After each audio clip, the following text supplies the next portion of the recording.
Welcome back. The EPA releasing $3 billion in new funding for states to reduce lead exposure in our drinking water.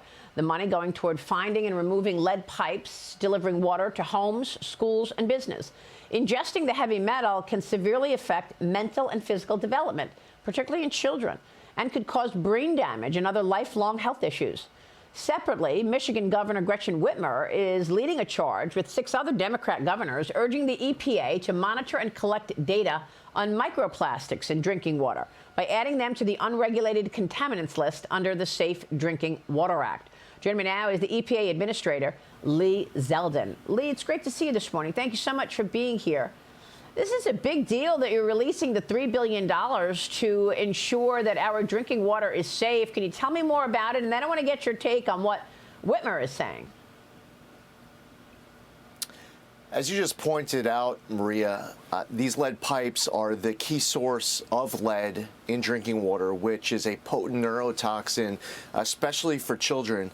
This $3 billion that's going out across America is going to help in removing lead pipes and also identifying lead pipes. This year, we have been able to dig deeper into the data, and the new estimate of the amount of lead pipes across this country is actually now 4 million, where previously it was estimated to be 9 million. One of the advantages of going out and collecting the data is now we have updated information for this entire country. And on top of the $3 billion of new funding, I'd also point out that we're also putting out $1.1 billion of redistributed funding from other states that weren't going to put to work money that they had received in the past. So all told, we're talking about over $4 billion now funding to go out across the country to get over the top in combating this important issue. Are there alternatives, Lee, to lead pipes? Yeah, no, absolutely. I mean, the technologies have improved drastically over the course of the last few decades. That infrastructure is costly, and on top of it, it's one thing if we're talking about schools, commercial buildings, residences, where that family has an open door saying, yeah, come on in, I want to replace my lead pipes. But as we saw in places, even like Flint, Michigan, there are some homes where they just didn't want to have people come in to replace their lead pipes. So on top of it all, I think it's very important that you pointed out the dangers of lead. The message needs to get out there for Americans to replace these lead pipes. It's especially important for their kids. Yeah, and what about what Gretchen Whitmer is bringing up in terms of looking for microplastics? Yeah, we have been leading into this plastics issue all year. This isn't a new issue. Congress has been focused on it in different ways in the past. I was involved in the issue when I was in the House for 8 years. I was recently in Baytown, Texas, visiting actually an ExxonMobil facility where they do advanced recycling. Think about this innovation with plastic recycling, where now they're taking a plastic and they are getting it right down to its original raw chemical compound. The innovations are incredible. This is beyond, I would say, a proof of concept just for that area around Baytown. It's something that we should be seeing in more places across the entire country. Microplastics is an issue that we've heard a lot about across America. We hear it coming from red states to blue states. I think it's really important that we lean into these new technologies and go even further than we've gone in the past as it relates to recycling. Absolutely. And the EPA is also approving pesticides for golf courses and lawns and cotton, soybeans, and lettuce. Environmental advocates and critics are calling these forever chemicals, Lee. They're warning that this decision is ignoring evidence of long-term risks like reproductive issues and liver toxicity. The EPA fact-checking that as misinformation, saying no human health risks were found when used as directed. What can you tell us? Single fluorinated carbon compounds have been approved over the course of decades. Republican, Democratic administration, this isn't some new creation. It's not PFAS, it's not forever chemicals, it's actually better and safer than what it is replacing. That it really is what so many across America have been calling for, better, safer alternatives to come to market. The definition of PFAS specifically does not include single fluorinated carbon compounds. That's not a definition that we created this year. That is a U.S. government definition that was formally put into place through rulemaking in the past.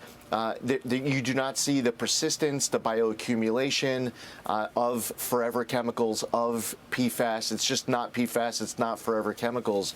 And I know it's shocking to you, Maria, but not everything that you read on the internet is true. You know that.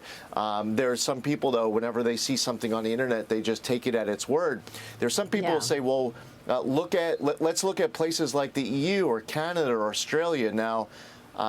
Okay, if you want to play along with going down that road, I mean, even those places like EU, Canada, Australia, they also approve the single carbon fluorinated compounds. And it's about following sound science, gold standard science, and following the law. I have to follow the law and look at all the sciences, all the studies, weigh them carefully, and be transparent in putting it out to the public. And we're happy to continue doing that. And you've been doing that, Lee. You've been doing a great job there running the EPA. You've been in the job 10 months. What can you tell us about what you've learned from your role at the EPA as well as across government, Lee? For one, most simply, most basically, and one of the biggest difference between us and our predecessors is that we believe strongly that you could protect the environment and grow the economy. What we've seen too much is the decision was made in order to protect the environment, we have to destroy the economy. Look how this is playing out right now overseas in Europe. We can't allow that to happen in our own country, and we need to ramp up baseload power. Now, President Trump has done so much so well this year. One of them is bringing together all sorts of different agencies that have different equities and jurisdiction as it relates to unleashing energy dominance. And bringing together the Secretary of Interior, Doug Burgum, Chris Wright, the Secretary of Energy, myself, Howard Lutnick, often meeting with us as a group, and forming the National Energy Dominance Council.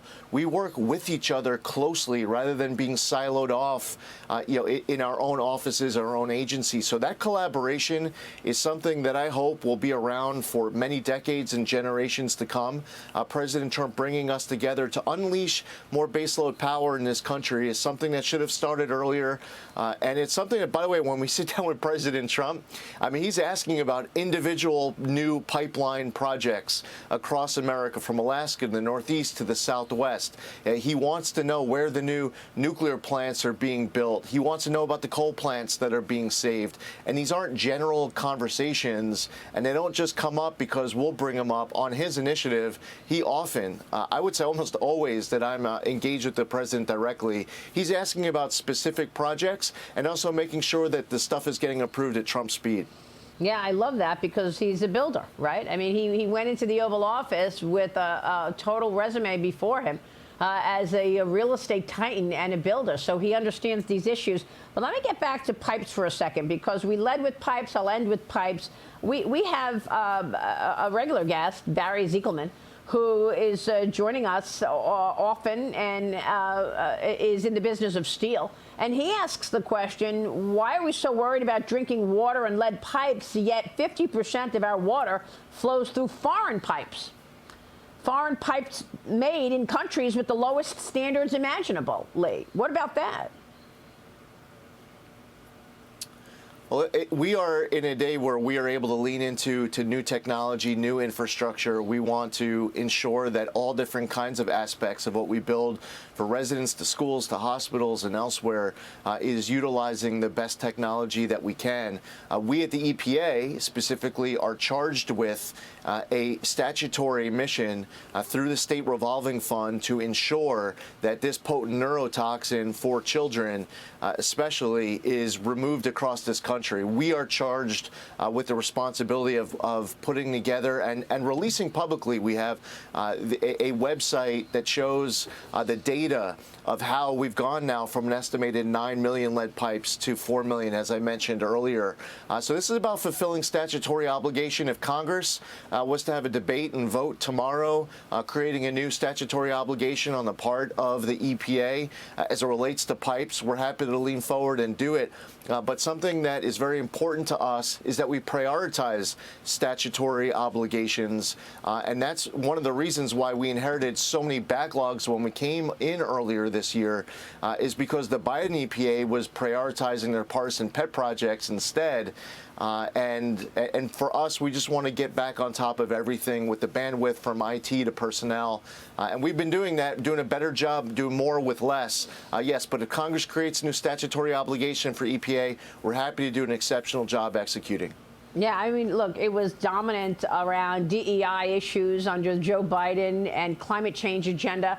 Lee, it's great to see you. Thank you so much. Administrator Lee Zeldin. Good to talk with you. Thank you, sir.